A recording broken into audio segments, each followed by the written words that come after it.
Friends, welcome to my channel.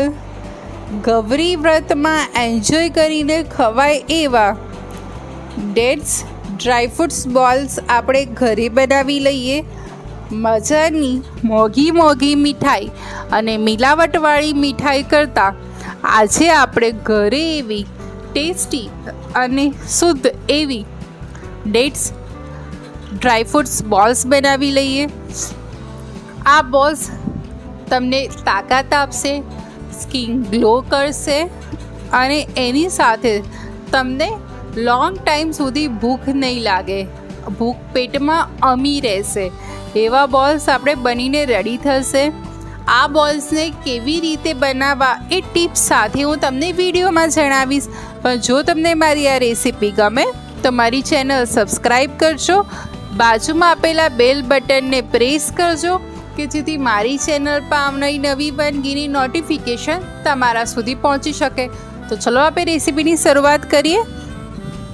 First of all આપણે ingredients જોઈ લઈએ.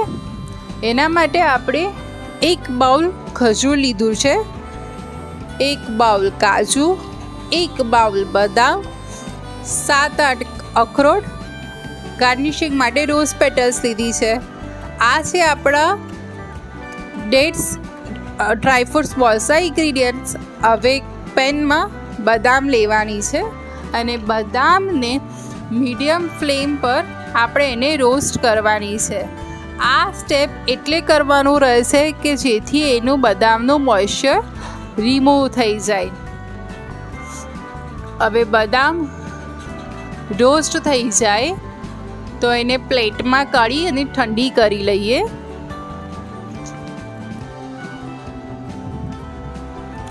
હવે એ જ રીતે આપણે કાજુને રોસ્ટ કરી લઈએ. મીડિયમ ફ્લેમ પર આપણે કાજુ રોસ્ટ કરવાના છે. હું અત્યારે બદામ, કાજુ, અખરોટ લઈ રહી છું. તમે એની જગ્યાએ પિસ્તા બી એડ કરી શકો છો અને આમાંથી જે ના ડ્રાયફ્રૂટ ગમતું હોય એને સ્કીપ બી કરી શકો છો. હવે આપણે કાજુ જોડે જ અખરોટ બી એડ કરી લઈશું અને એને બી આપણે મીડિયમ ફ્લેમ પર ડ્રાય રોસ્ટ કરી લઈશું.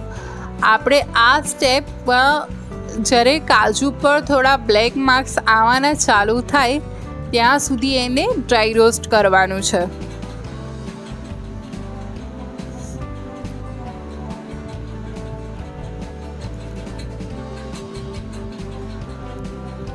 આપણે જોઈ શકીએ છીએ કે આપણા કાજુ અને અખરોટ સરસ એવા ડ્રાય રોસ્ટ થઈ ગયા છે. હવે આપણે એને બી પ્લેટમાં કાઢી અને ઠંડા કરી લઈએ. હવે બદામ અને કાજુ ઠંડા થઈ ગયા બાદ મિક્સર જારમાં એડ કરી લઈએ.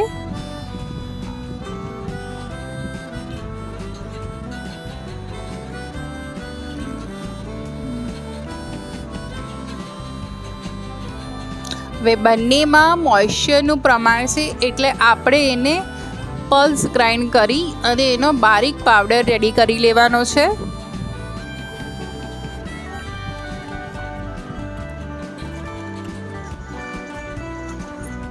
હવે આ રીતનો પહેલાં અધકચરો પાવડર રેડી થઈ જાય એમાંથી 4 ચમચી જેટલો પાવડર આપણે સાઈડ કરી લઈશું અને બાકીનો પાવડરને ફાઇન પાવડર આ રીતનો બનાવીને રેડી કરી લઈશું. હવે એક પેનમાં ખજૂર લેવાનું છે.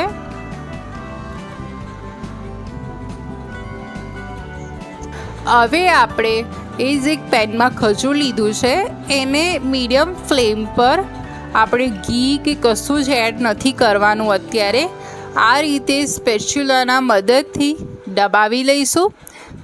તમે આની જગ્યાએ ખજૂરને દૂધમાં પલાળી રાખી અને ત્યારબાદ એની પેસ્ટ બનાવીને બી એડ કરી શકો છો. પણ એના કરતાં આ સ્ટેપ કરવાથી આપણા જે બોલ્સ છે એનો ટેક્સચર પ્રોપર આવે છે. આ રીતે સ્પેચ્યુલાના મદદથી પ્રેસ કરી અને એને કૂક કરીશું.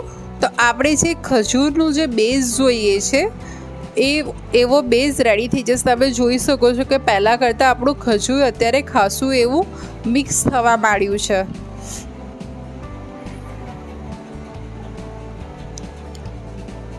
હવે 1-2 મિનિટ અગેન આવું આ કરી લઈએ.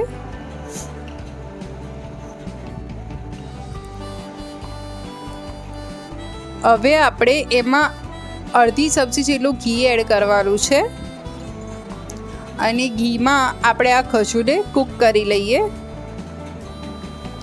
આ પ્રોસેસ આપણે 1 કે 2 મિનિટ માટે જ કરવાની છે. જો તમે એને વધારે કરી લેશો આ પ્રોસેસ તો આપણું જે ખજૂર સોફ્ટ થવાના બદલે એ ચવડ થઈ જશે, જેના કારણે આપણે જે બોલ્સ બનાવીશું એ બોલ્સ વળશે જ નહીં, છૂટો છૂટો ભૂકો થઈ જશે. તો આ વાતનું ધ્યાન રાખવાનું રહેશે કે આપણે એને 1 કે 2 મિનિટ જ ઘીમાં સાતળવાનું છે.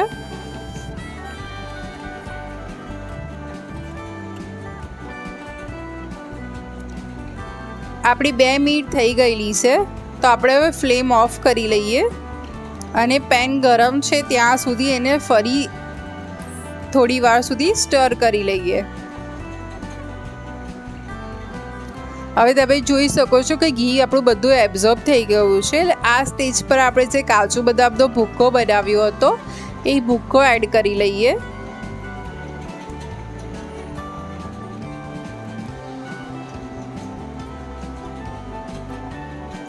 હવે એ ભૂક્કાને આપણે જે ખજૂરનું જે મિશ્રણ બનાવ્યું હતું એના સાથે આપણે મિક્સ કરી લાવવાનું છે. આ બધી પ્રોસેસ આપણે ગેસ બંધ કરીને કરવાની છે, ગેસ ચાલુમાં નથી કરવાની. અત્યારે ખજૂર ગરમ છે એટલે આપણે સ્પેચ્યુલાના મદદથી એને બધું સરસ મિક્સ કરી લઈએ.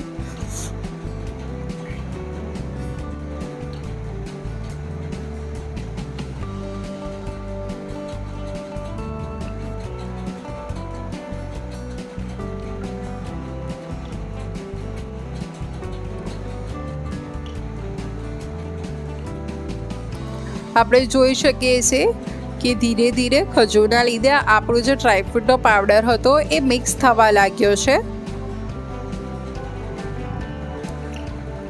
હવે આપણે એમાં ઇલાયચી પાવડર એડ કરી અને બધું ફરી સરસ મિક્સ કરી લઈએ.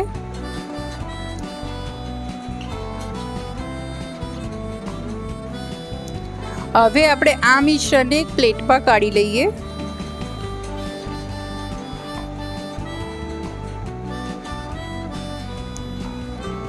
આને હવે પ્લેટમાં કાઢી અને ઠંડુ કરી લઈએ.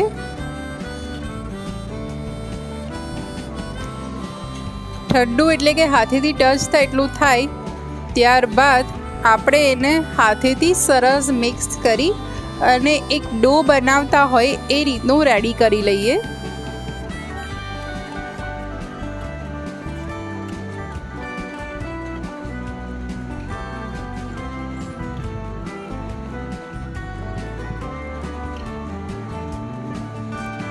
આપણે જોઈ શકીએ છીએ કે હાથેની મદદથી મિક્સ કરવાથી આપણે એવો સરસ એવો ડો રેડી થઈ ગયો છે. હવે આપણે એના નાના નાના બોલ્સ બનાવીને રેડી કરી લઈએ. તમે બોલ્સની જગ્યાએ જે શેપ આપવો હોય એ શેપ તમે આપી શકો છો. હવે આ રીતના બોલ્સ રેડી થઈ જાય એટલે હું બધા જ બોલ્સ રેડી કરી લઉં છું.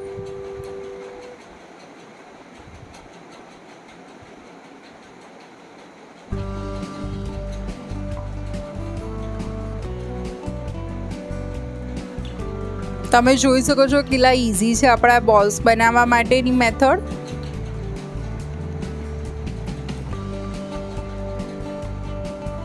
હવે બધા બોલ્સ રેડી થઈ જાય ત્યારબાદ આપણે જે કકરો પાવડર રાખ્યો હતો પહેલાંનો એમાં થોડી રોઝ પેટલ્સ એડ કરી લઈએ.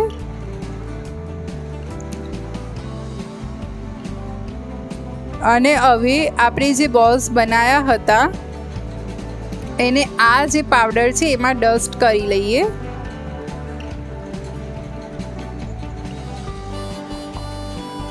તો જોઈ શકો છો કે આપણા ટેસ્ટી, ટેમ્પટિંગ અને હેલ્ધી એવા ડેટ્સ ડ્રાયફ્રૂટ્સ બોલ્સ રેડી થઈ ગયા છે, જે ગૌરી વ્રતમાં બધી છોકરીઓને ખાવાની મજા પડી જાય એવા બોલ્સ ઘરે જ ઓછી મહેનતે અને ઓછા ખર્ચે રેડી થઈ ગયા છે. તો તમે આ રેસીપી ઘરે કેવી રીતે બનાવો છો એ મને કોમેન્ટમાં જણાવજો. આવી બીજી ટેસ્ટી